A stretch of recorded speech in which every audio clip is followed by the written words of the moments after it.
Hello students, this is second lecture of PSIR series.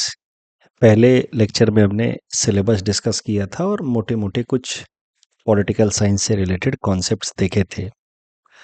फिर वहाँ पे मैंने कहा था कि the first topic that we will be studying is प्लेटो।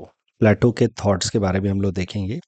तो Plato was an ancient Greek philosopher. But Plato के बारे में समझने से पहले we will have to first understand about Socrates, क्योंकि Plato was a disciple of Socrates. और Socrates के बारे में अगर अच्छे से समझना है तो उनके पहले के जो थिंकर्स थे या फिलोसोफर्स थे उनके बारे में भी हमें ब्रीफली देखना चाहिए, जिनको कलेक्टिवली कहा जाता है प्री सोक्रेटिक थिंकर्स। उसमें थेल्स का नाम आता है, पाइथागोरस, हेराक्लिटस, परमेंडिस जैसे थिंकर्स का नाम आता है। प्लेटो या सोक्रेटस के पहले के ज़्यादातर थिंकर्स जो थे, they came from Ionia which is modern day western Turkey या सिसिली, सदर्न इटली साइड से आते थे। ये प्लेटो, एरिस्टोटल एंड सोक्रेटस, इन लोगों के टाइम से Athens started to become philosophical capital. तो एथेंस बाद में फिलोसफी के लिए पॉपुलराइज हुआ। पहले प्लेटो या सोक्रेटस से पहले जो प्री सोक्रेटिक थिंकर्स थे, दे वर फ्रॉम अदर एरियाज। ये बस एक फैक्चुअल इंफॉर्मेशन है, नॉट वेरी इंपॉर्टेंट। चलिए, तो प्री सोक्रेटिक थिंकर्स की अगर हम बात करें, यानी कि सोक्रेटस के पहले के जो थिंकर्स हैं उन्हीं को कहा जा सकता है philosophers. Philosophers are those who have love for knowledge. Philos मतलब होता है लव, सोफोज मतलब नॉलेज। तो those who have love for knowledge, they start thinking, start contemplating. तो प्री सोक्रेटिक थिंकर्स या फिलोसोफर्स की बात करते हैं पहले।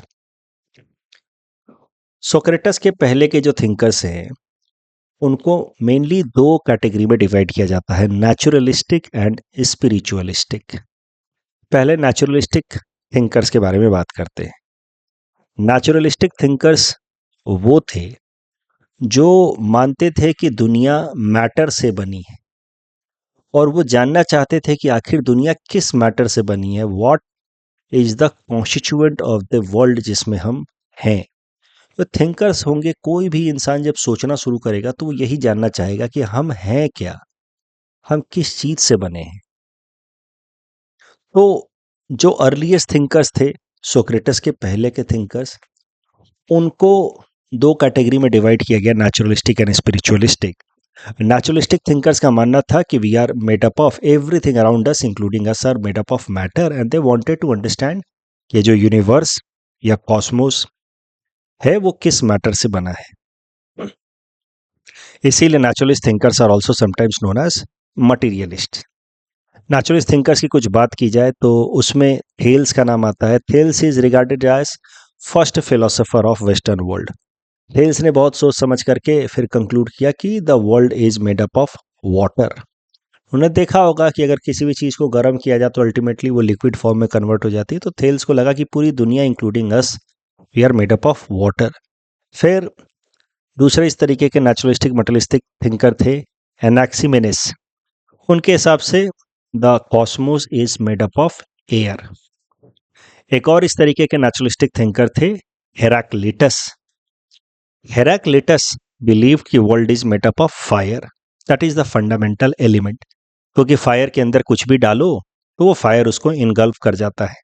तो हर चीज फायर से ही बनी है, क्योंकि हर चीज अल्टीमेटली फायर में चली जाती है। ये उस टाइम में उनके सोचने का यही तरीका था। उस टाइम में ताजा ताजा ये सब थिंकिंग की एक्टिविटी शुरू हुई थी।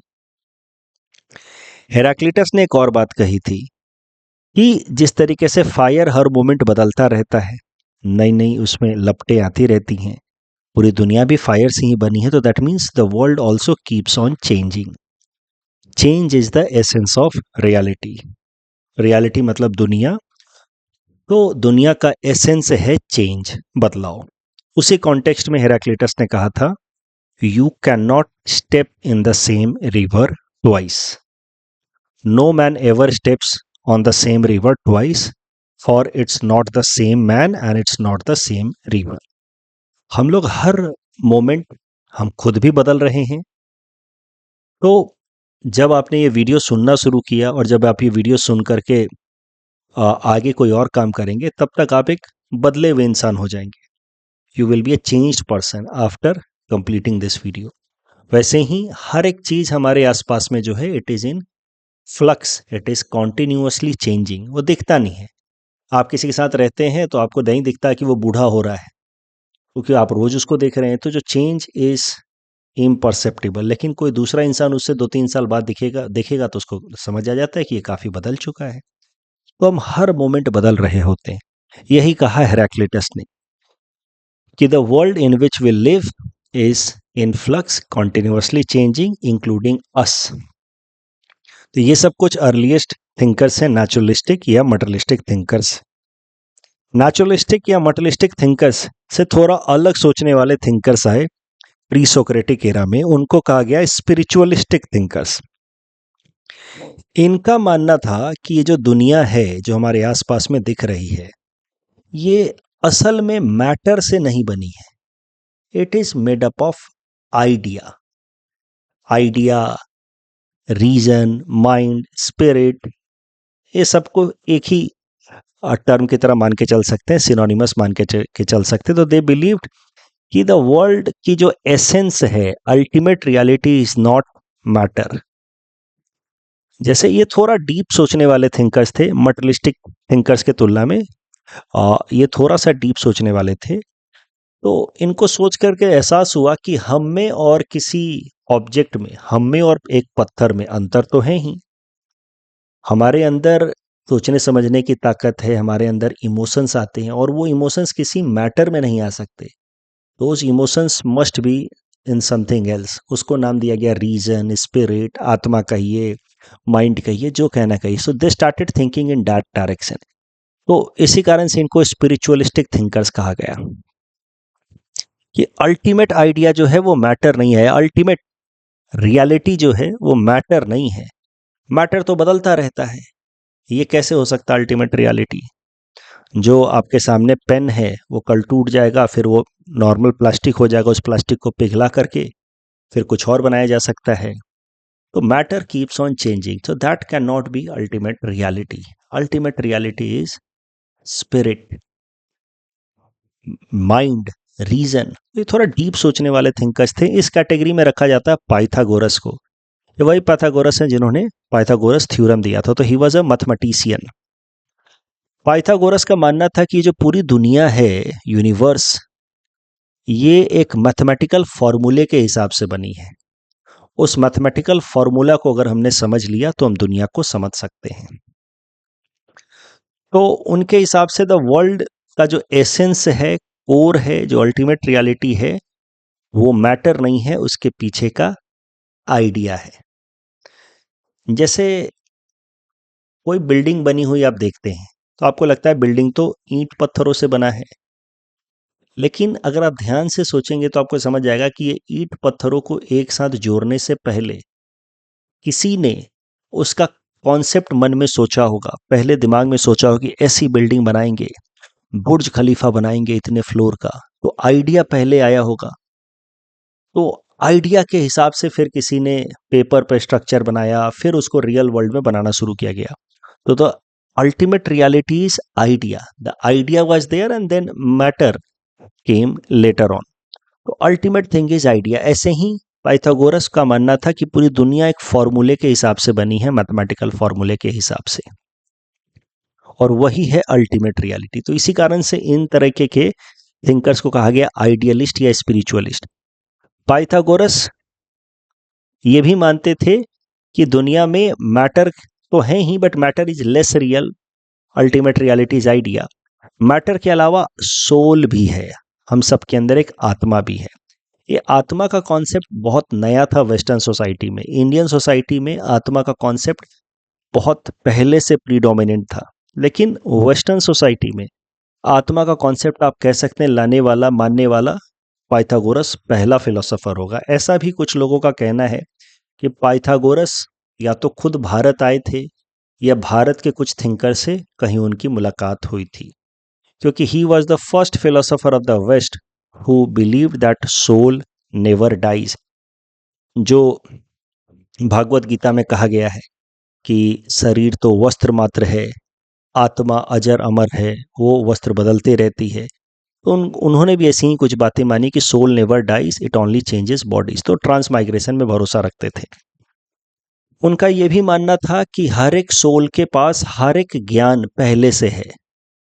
उसके पास इनफैक्ट पूरी दुनिया किस फॉर्मूले के हिसाब से बनी है वो ज्ञान भी है, बट थोड़े से इग्नोरेंस के कारण हम लोग वो ज्ञान थोड़ा भूल चुके हैं।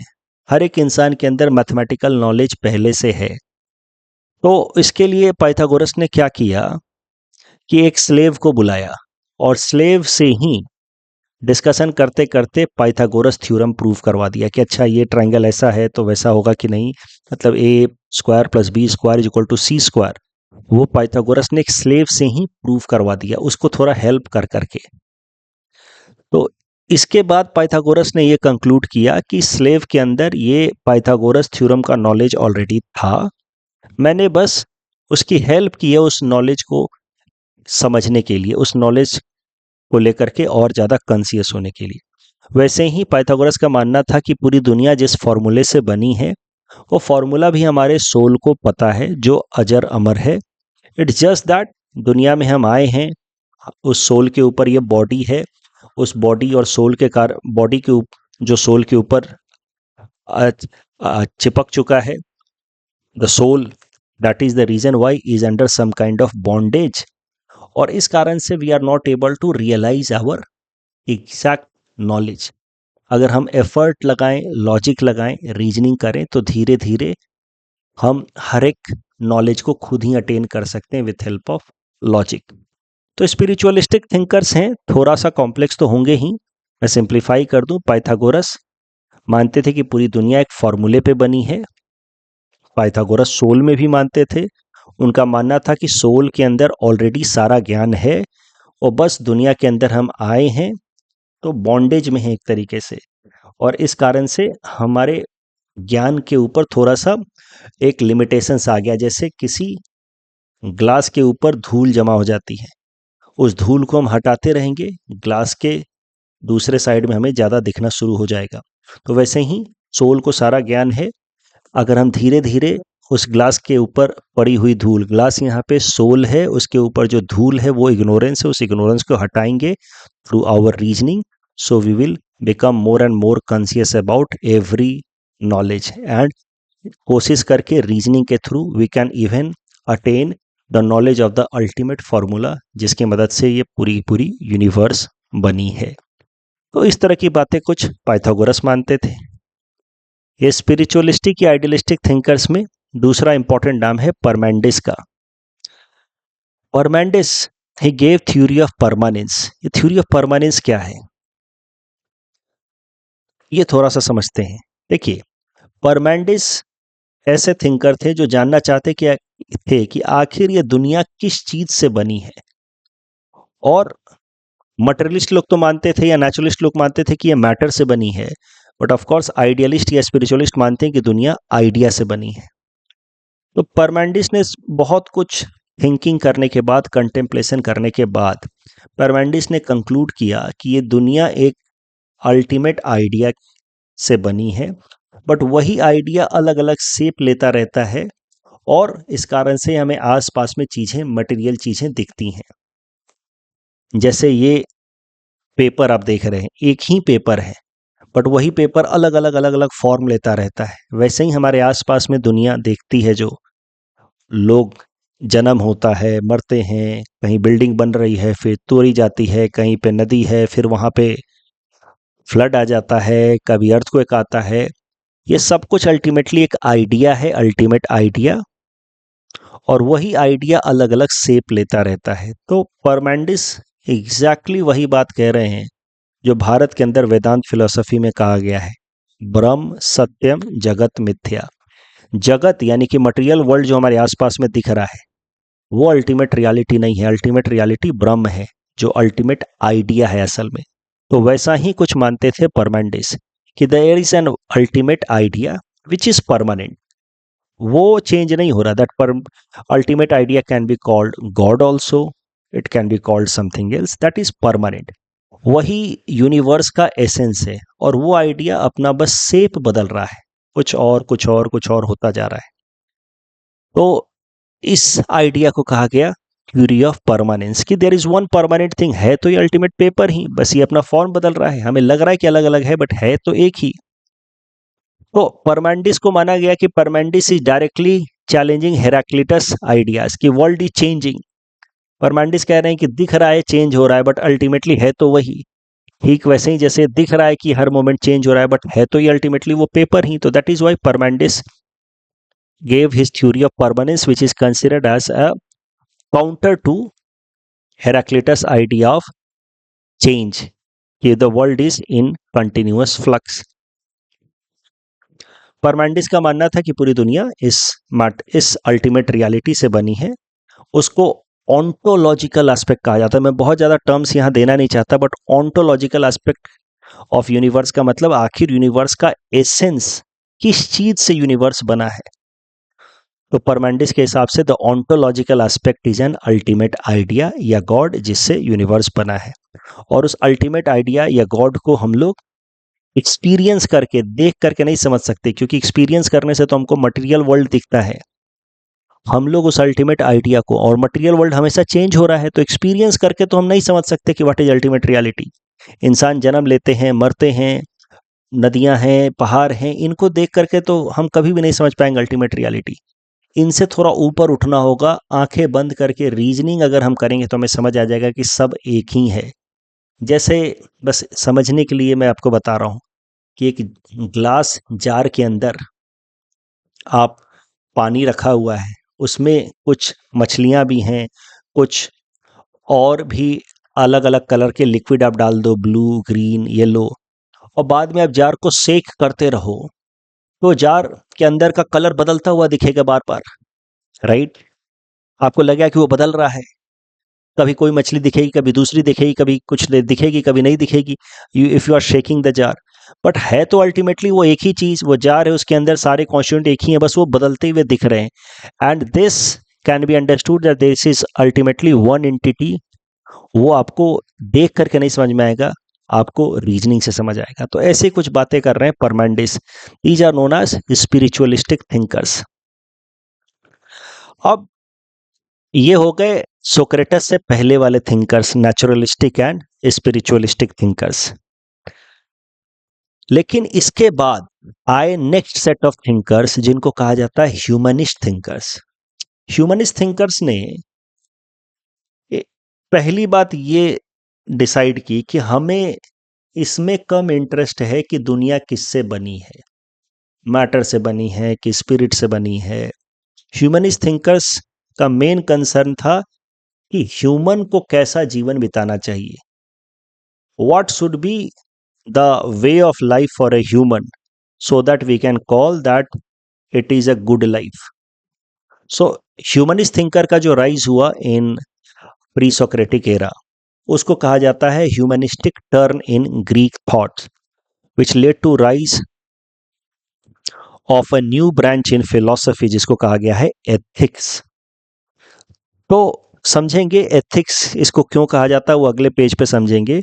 बट ह्यूमनिस्टिक थिंकर्स का मेन फोकस ये था कि व्हाट कॉन्स्टिट्यूट्स गुड लाइफ, आखिर अच्छा जीवन का क्या मतलब होता है। उनको इससे मतलब नहीं था कि दुनिया किससे बनी है, किस चीज से नहीं बनी है, वो सब ठीक है, वो जरूरी है, लेकिन हमको मेन मतलब है क्या है गुड लाइफ। अच्छा, एक और बात समझ लीजिए, ये जो नेचुरलिस्टिक या मटेरियलिस्टिक थिंकर्स हैं, they gave rise to science like physics, chemistry, even biology. And ये जो स्पिरिचुअलिस्टिक थिंकर्स हैं, they gave rise to one branch of philosophy जिसको कहा जाता है metaphysics, where there is an continuous attempt to search for ultimate reality. Coming back to this humanistic turn in Greek thoughts, क्या रे ठीक है, वो सब मैटर है कि स्पिरिट है, वो सब ठीक है, लेकिन what is good life, that was the core concern. अभी तक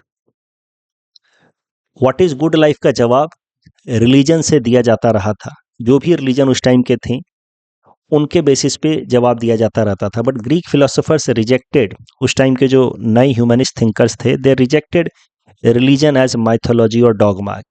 रिलीजन में डॉगमेटिक बातें, सुपरस्टिशियस बातें हैं। They started to find answer to this question कि what is good life on the basis of regional rational thinking, reasoning and rational thinking, कि reasoning करके सोचते हैं, सोच समझ करके करते हैं कि सर क्या है good life.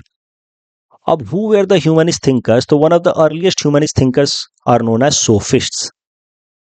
One of important sophist is Protagoras, who gave this famous quote that man is measure of all things, कि जो भी हम एक्शन लेते हैं उसमें मैन का इंटरेस्ट सबसे महत्वपूर्ण है।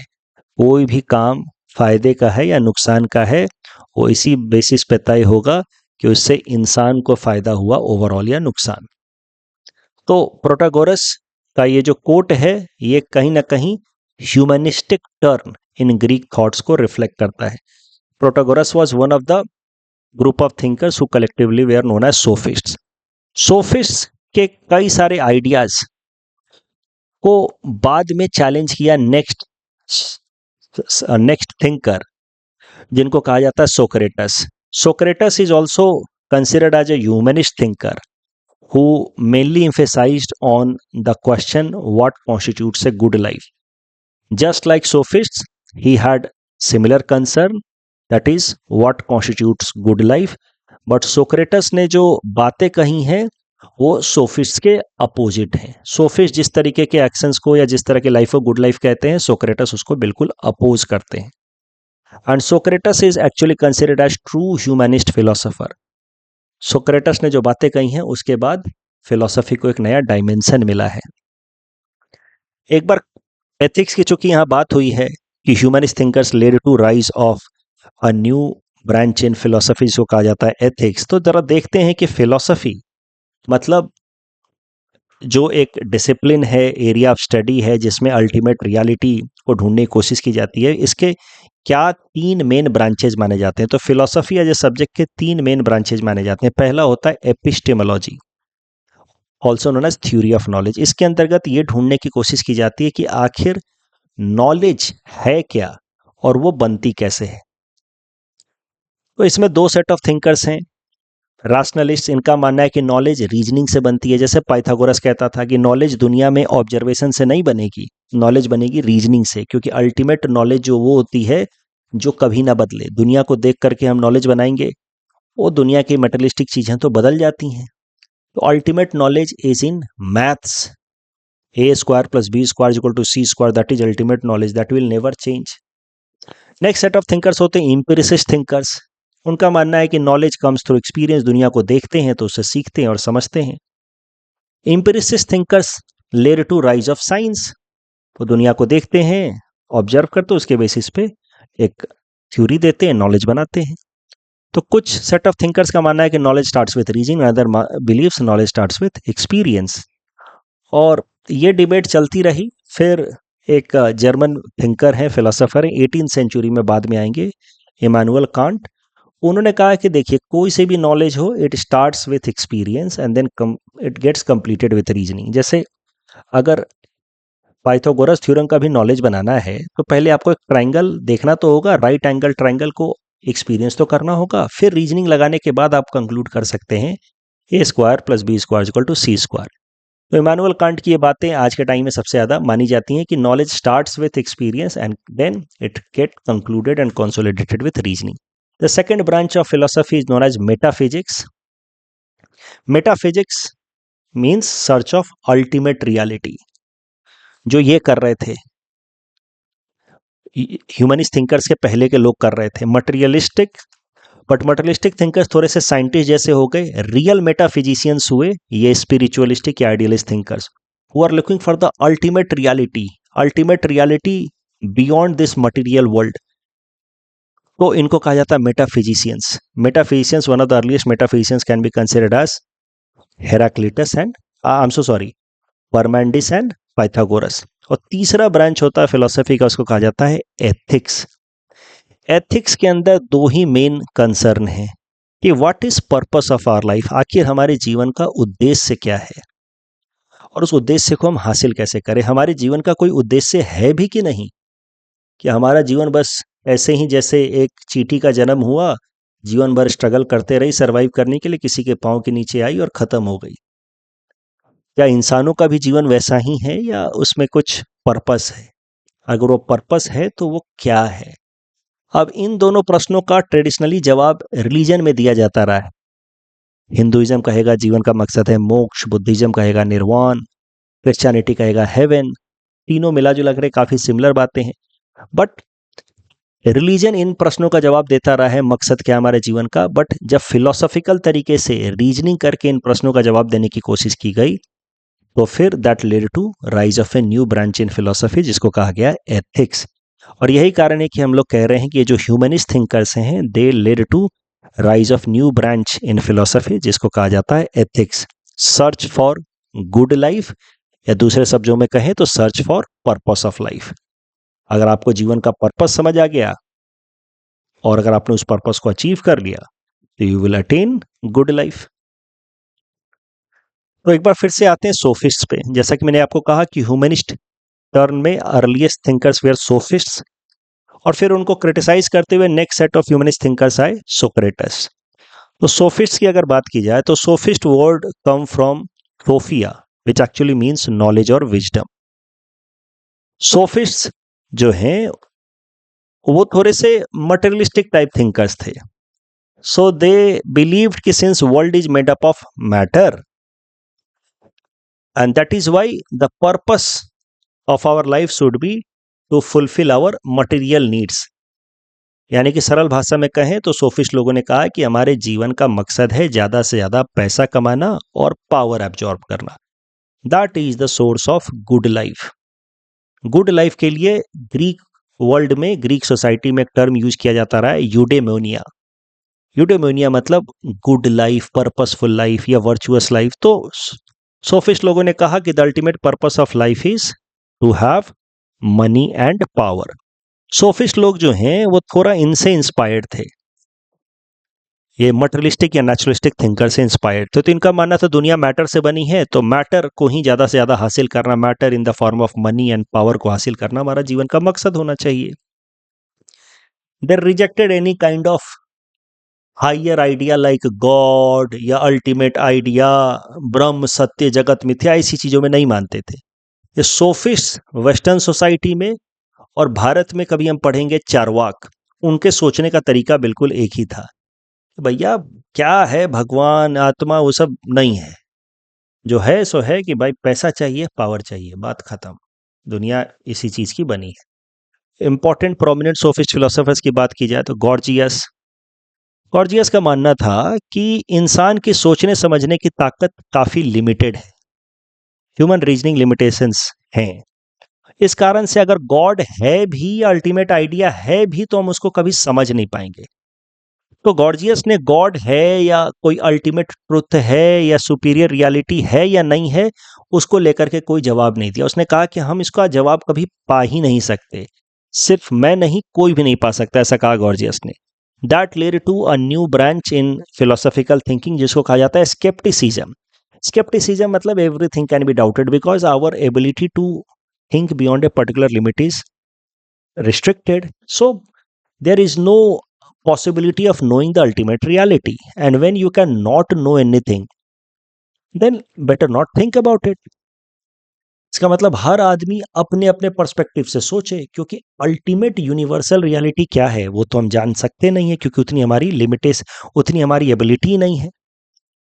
एंड दैट इज स्केप्टिसिज्म कि हर आदमी एक लिमिट से आगे नहीं सोच सकता। It led to rise of ethical relativism कि हर आदमी अपने अपने हिसाब से जो सोचता है वो उसकी सच्चाई है, हर आदमी की अपनी सच्चाई है।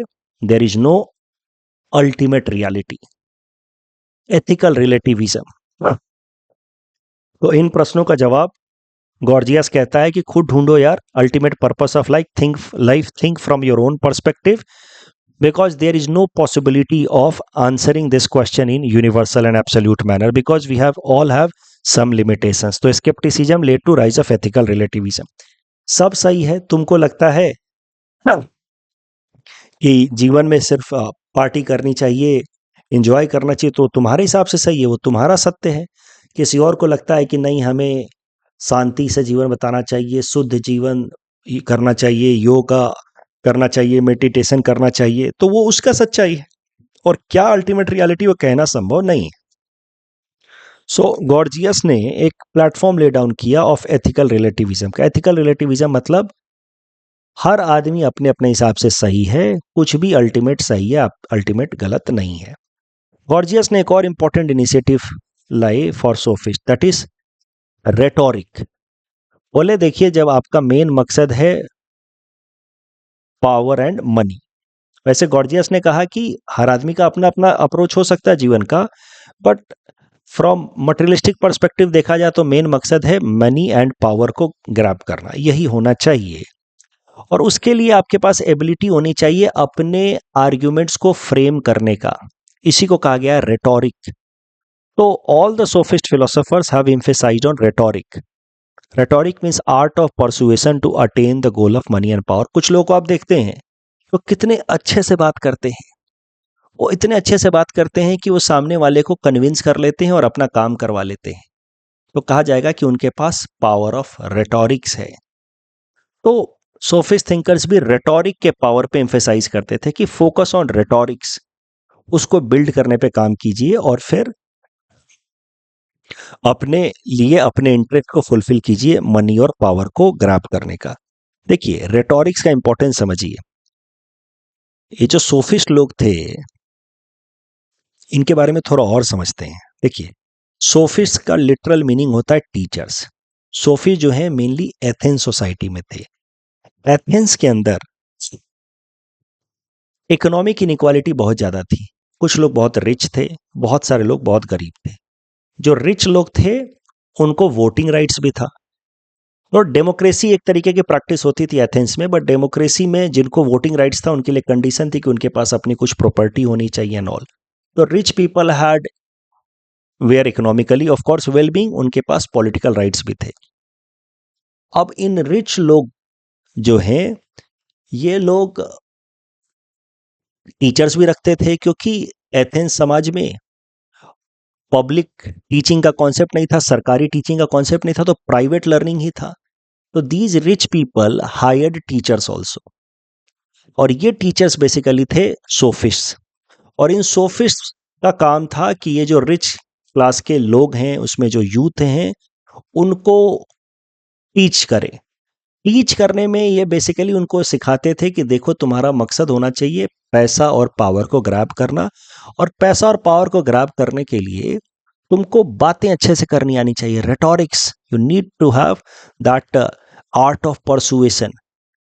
पुराने एथेंस के समाज में परसुएशन यानी, देखिए उस टाइम में डेमोक्रेसी के अंदर डायरेक्ट वोटिंग होती थी, तो किसी भी महत्वपूर्ण मुद्दे पे सब लोग एक जगह इकट्ठा होते थे और फिर पहले चर्चा होती थी, चर्चा होने के बाद वोटिंग होती थी।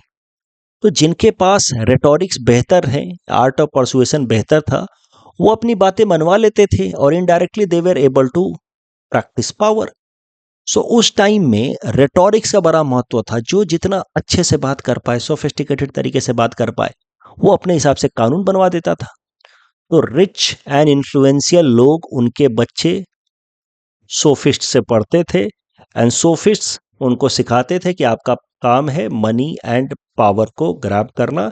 Money and power can be grabbed only when you are having ability to do rhetorics. दूसरा इंपॉर्टेंट सोफिस्ट थिंकर है प्रोटागोरस। उसके बारे में तो हमने देखा ही पहले भी कि man is measure of all things, यानी कि इंसान के लिए जो अच्छा वो अच्छा, इंसान के लिए बुरा वो बुरा। तो he brought man at the centre of universe, ऐसा आप कह सकते हैं। तो ये सब कुछ इंपॉर्टेंट सोफिस्ट थिंकर्स हुए। सोफिस्ट की अगर एनालिसिस की जाए तो हमें एक बात समझ आएगी कि they had many positive sides also. उन्होंने ग्रीक थिंकिंग, जो ग्रीक सोसाइटी की थिंकिंग है, उसको ह्यूमन सेंटर्ड बनाया।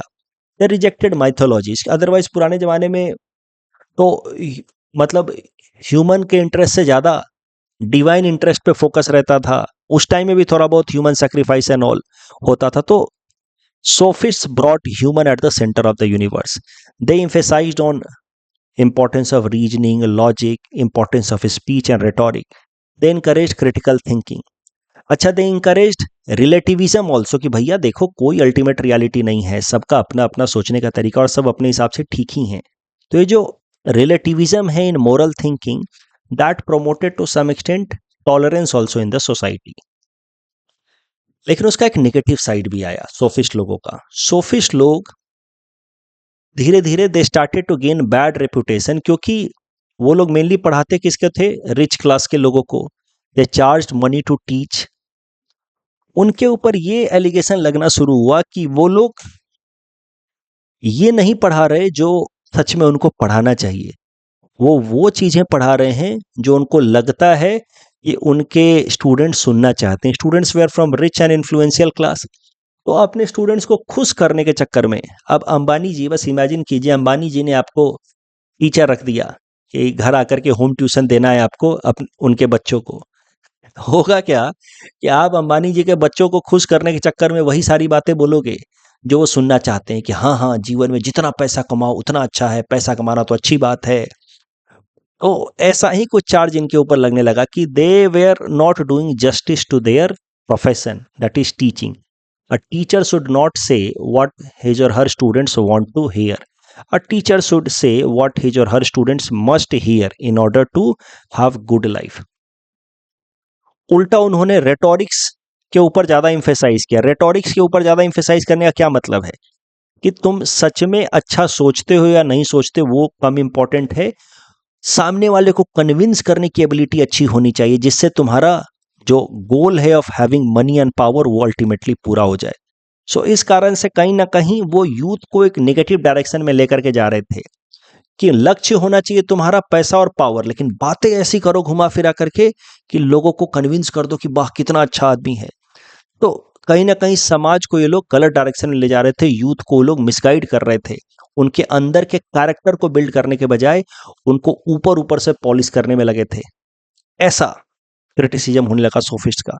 सोफिस्ट को जो स्ट्रांगली क्रिटिसाइज करने वाला इंसान सामने आया वो है Socrates, and that is why Socrates also is considered as part of humanist thinkers. लेकिन he started a rival tradition to sophist. Socrates aimed at moral and intellectual reform. Socrates was more influenced by these spiritualistic and idealist thinkers, जबकि sophist they are more influenced by these materialistic thinkers. तो Socrates ने कहना शुरू किया कि ना, ये लोग ठीक काम नहीं कर रहे, they are not true teachers. True teachers क्यों नहीं है? क्योंकि ये पैसा लेते हैं पढ़ाने के लिए। तो पढ़ाई इनका क्या है? धंधा है, प्रोफेशन है, and that is why they are not sincere with their work. They say what their students want to hear, not what students should hear. Right मैं तो क्लास में भी कई बार मजाक मजाक में कहता हूँ ना कि कोचिंग वालों की भी तो मजबूरी है।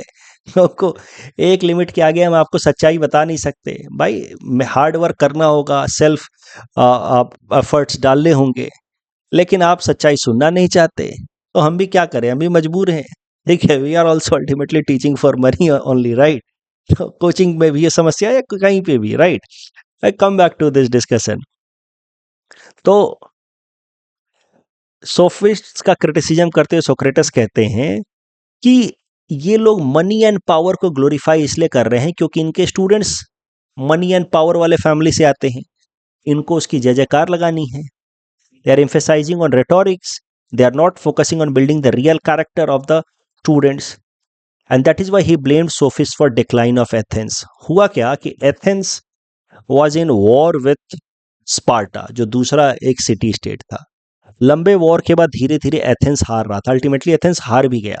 उसके बारे में हम अगले डिस्कशन में देखेंगे, प्लेटो के बारे में जब चर्चा करेंगे। तो Athens lost in a long fought war with Sparta, जिसको कहा जाता है पेलोपोनेसियन वॉर। और सोक्रेटस को लग रहा था कि एथेंस के कमजोर होने के पीछे ये सोफिस्ट लोग जिम्मेदार हैं। ये तो रिच इन्फ्लुएंशियल लोगों को मिसगाइड कर रहे हैं। ये उनको कह रहे हैं कि नहीं नहीं, अपनी कैरेक्टर बिल्ड करने के बजाय फोकस करो कि कैसे पावर एंड मनी को ग्रैब किया जा सके। यूडोमोनिया की बात की जाए, यूडोमोनिया मतलब गुड लाइफ, जो ग्रीक सोसाइटी में पहले से ही एक लक्ष्य माना गया। लक्ष्य था कि यूडोमोनिया अटेन करना है। तो right sense pre Socratic thinkers में वो नेचुरलिस्टिक या आइडियलिस्ट थिंकर्स के टाइम से ही the goal in Greek society was to attain eudaimonia. अब यूडोमोनिया मींस गुड लाइफ, ये तो मोटी मोटी बात हो गई, but how to attain eudaimonia, इसको लेकर के सोफिस्ट ने क्या कहा? Money and power. इसको क्रिटिसाइज किया सोक्रेटस ने कि ना, money and power can not be source of good life. Why? Because they are limited. पैसा और पावर तो लिमिटेड ही है ना। अगर आप कह देंगे कि money and power should be source of good life, तो फिर समाज में इंटेंस कंपटीशन होगा, there will be strife and conflict in society, this will weaken the state, weaken the society. और यही कारण है कि एथेंस कमजोर हो रहा है। ये सोफिस्ट लोग समाज को और स्टेट एथेंस को कमजोर कर रहे हैं। सोक्रेटस ने कहा the source of good life या यूडेमोनिया शुड बी नॉलेज, ज्ञान अच्छे जीवन का बेस हो सकता है। ज्ञान कैसे अलग है मनी एंड पावर से? तो नॉलेज इज अनलिमिटेड। कहते हैं ना हिंदी में कि ज्ञान बांटने से बढ़ती है। तो नॉलेज एक तो अनलिमिटेड है, unlike money and power which is limited, और दूसरा नॉलेज से सोल को नॉरिशमेंट मिलता है।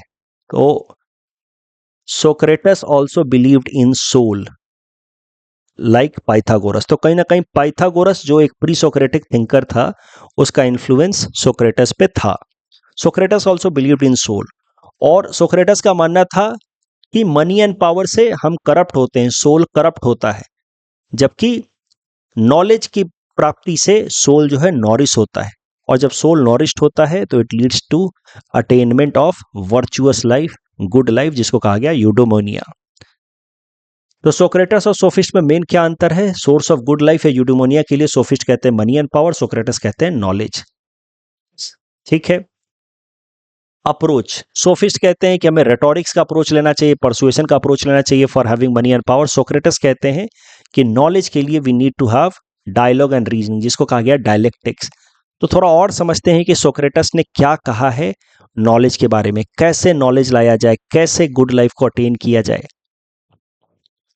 तो let us see Socratic theory of knowledge, जिसको कहा जा सकता है सोक्रेटस की एपिस्टेमोलॉजी।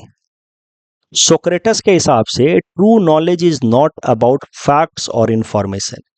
असली नॉलेज ये नहीं होता है कि आपको याद हो कि किस देश की राजधानी कहाँ है, या किस देश का कौन सा करेंसी है। ये सब तो इंफॉर्मेशन है, ये फैक्ट्स हैं, ये कल होकर के बदल भी सकते हैं। Anything which is changing is not knowledge, and in this material world everything can change. That means true knowledge can not B attend from this material world by experiencing. तो सोक्रेटस कहीं ना कहीं रैशनलिस्ट थिंकर्स के line में आते हैं। Socrates के हिसाब से true knowledge is having understanding of higher ideas, like justice क्या है, फेयरनेस क्या है, what it is to be good to others, कैसे बेहतर इंसान बने, उसके रिलेटेड अगर कोई आपकी अंडरस्टैंडिंग डेवलप हो रही तो उसको कहा जाएगा नॉलेज। सोक्रेटस के कुछ कोट्स देखते हैं। Virtue is knowledge and ignorance is evil. Socrates का मानना है कि अगर हमें सच में ज्ञान हो गया तो हम अपने आप अच्छे इंसान हो जाएंगे, वर्चुअस इंसान हो जाएंगे, सद्बुद्धि वाले इंसान हो जाएंगे, क्योंकि नॉलेज का मतलब ही है, आपके पास अगर नॉलेज आ गया, नॉलेज क्या है? नॉलेज का मतलब ही है understanding of higher ideas like justice and fairness. तो if you develop knowledge then you automatically will become virtuous. हमें ज्ञान के पीछे भागना चाहिए, ज्ञान से सोल नॉरिश होता है, और ज्ञान, नॉलेज और इंफॉर्मेशन दो अलग अलग चीजें हैं। नॉलेज का मतलब नॉलेज या understanding of higher ideas, and once you develop the understanding of higher ideas, that what is good, what is justice, what is fairness, then you will become good. इसके लिए कहा जाता है to know is to be। अगर आप जानते हैं कि सच में अच्छा होना क्या होता है, आपने रटा नहीं है, अगर आप सच में जानते हैं, आपने एहसास किया, आपको नॉलेज हुआ है what it is to be an ethical person, then you will become an ethical person. So knowledge is virtue. If you have true knowledge, you will automatically become virtuous. अगर आपको सच में पता है तो। सोक्रेटस के हिसाब से evil is committed due to ignorance. जब इंसान के पास सच नॉलेज, अच्छा नॉलेज नहीं होता है, तो फिर वो इविल कमिट करता है। ये बहुत सिमिलर है Gandhian idea of hate the evil not the evil doer से। इसको समझते हैं थोड़ा सा। देखिए, याद है आपको वो फिल्म लगे रहो मुन्ना भाई, जिसमें संजय दत्त क्या करता है, वो लक्की सिंह को ग्रीटिंग कार्ड लिख करके देता है, गेट वेल सून मामू। बेसिकली गांधी जी का आइडिया ये था कि जो आदमी करप्शन कर रहा है, दूसरों को हैरास कर रहा है, लूटपाट मचा रहा है, वो खुद बीमार है, वो खुद इग्नोरेंट है, वो खुद मेंटल तौर पे बीमार है, और इस कारण से उससे नफरत करके फायदा नहीं है, उसको हमें ठीक करना है। वो इग्नोरेंट है बेचारा, इसीलिए इविल कर रहा है। Hate the evil not the evil doer. Lucky Singh के जो एक्टिविटीज हैं वो खराब हैं, लेकिन लकी सिंह से नफरत मत कीजिए, लकी सिंह तो खुद बीमार है। बीमार आदमी की आप मदद करते हैं ना, बीमार आदमी को और पीटते तो नहीं है। तो यही आइडिया काफी हद तक सोक्रेटस का भी था कि जो आदमी इविल कर रहा है, लोगों से लूटपाट कर रहा है, वो खुद बीमार है, वो इग्नोरेंट है। अगर उसको सच में ज्ञान हो गया कि जीवन का मेरा मकसद है ज्ञान अर्जित करना, the purpose of our life is to attain knowledge, अगर उसको इस बात का एहसास हो गया, बस इस बात का एहसास मात्र जो है वो उसको वर्चुअस बना देगा, फिर वो नॉलेज के रास्ते पे जाएगा। And once you have that true knowledge, and the true knowledge is that the purpose of life is to attain knowledge, and you become virtuous. तो इस तरीके से सोक्रेटस ये कोट देते हैं, virtue is knowledge and ignorance is evil. अगर आपके पास ये नॉलेज है कि सही मकसद हमारे जीवन का है to attain knowledge, then you automatically will become virtuous. Socrates कहते हैं कि the beginning of knowledge is to know that I know nothing. इसी कॉन्टेक्स्ट में उन्होंने कहा है I know that I know nothing. तो ट्रू नॉलेज बनने की शुरुआत होती है, ये फैक्ट और इंफॉर्मेशन नहीं होता है नॉलेज। असली नॉलेज होता है जहां पे आप हायर आइडियाज के बारे में, जस्टिस, फेयरनेस, वर्च्यू के बारे में समझ पाए। और इसकी शुरुआत तब होती है जब आपको एहसास होता है कि आपको कुछ नहीं आता। तो बेसिकली सही ज्ञान की शुरुआत ह्यूमिलिटी के साथ होती है, एरोगेंस के साथ नहीं। Arrogance is the root cause of ignorance. अगर कोई आदमी एरोगेंट है, उसको लगता है मैं तो बहुत ज्ञानी हूं, वो कुछ भी सीख नहीं सकता जिस ज्ञान की बात सोक्रेटस कर रहे हैं।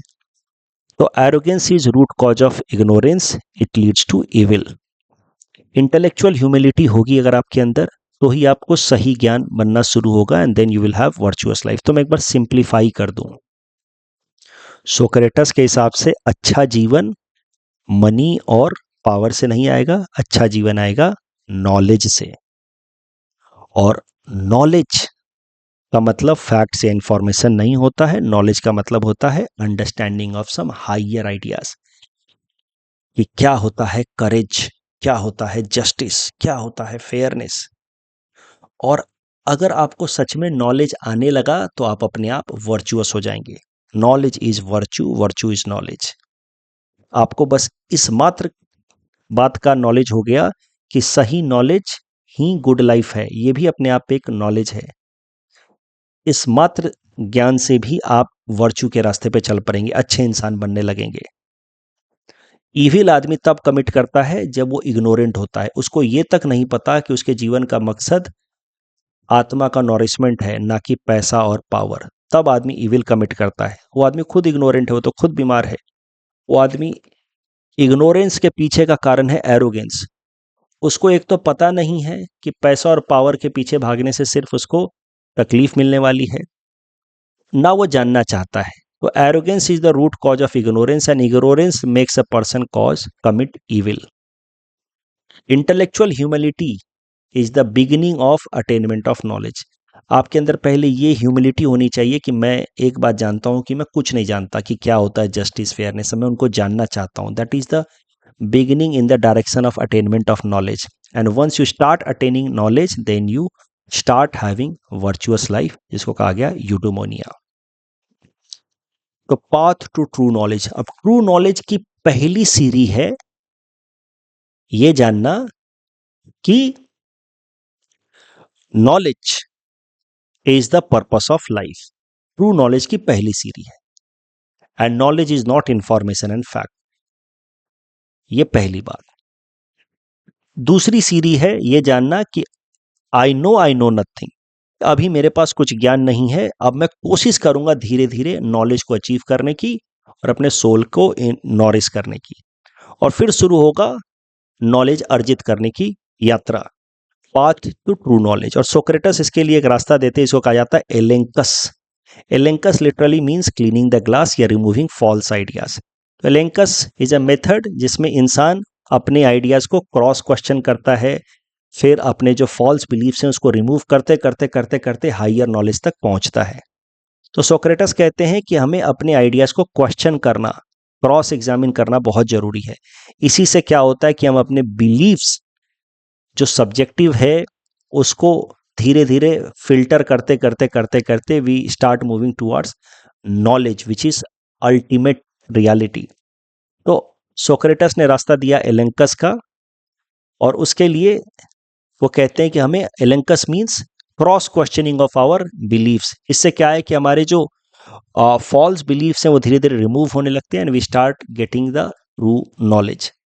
उसी कॉन्टेक्स्ट में उन्होंने कहा है ये quote, an unexamined life is not worth living. हमें अपने लाइफ को एग्जामिन करना होगा, हमें अपने एक्शंस को क्वेश्चन करना होगा, तब जाकर के हमें समझ आएगा कि हम सही रास्ते पे हैं या नहीं। तो every action, every thought has to be questioned, examined. Elenchus जो सोक्रेटिक मेथड है that is to be followed in order to remove beliefs and attain higher knowledge, उसका एक एग्जाम्पल मैंने यहाँ दिया है। सोक्रेटस बात कर रहे हैं किसी सोल्जर से, सोक्रेटस पूछ रहे हैं व्हाट इज करेज।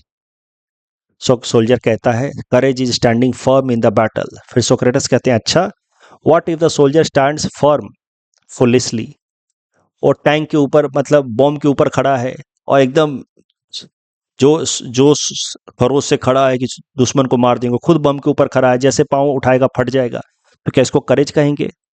तो सोल्जर सोच के कहेगा ना ना, इसको तो करेज नहीं कहेंगे।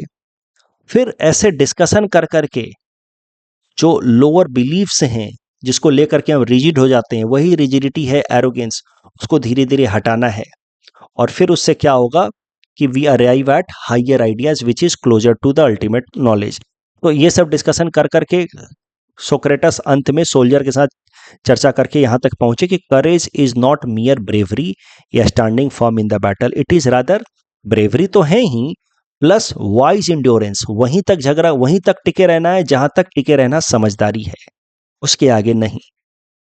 तो सोक्रेटस का जो एलेंकस मेथड है, it was later on rectified, upgraded, refined by Plato, जिसको कहा गया है प्लेटो का डायलेक्टिक मेथड।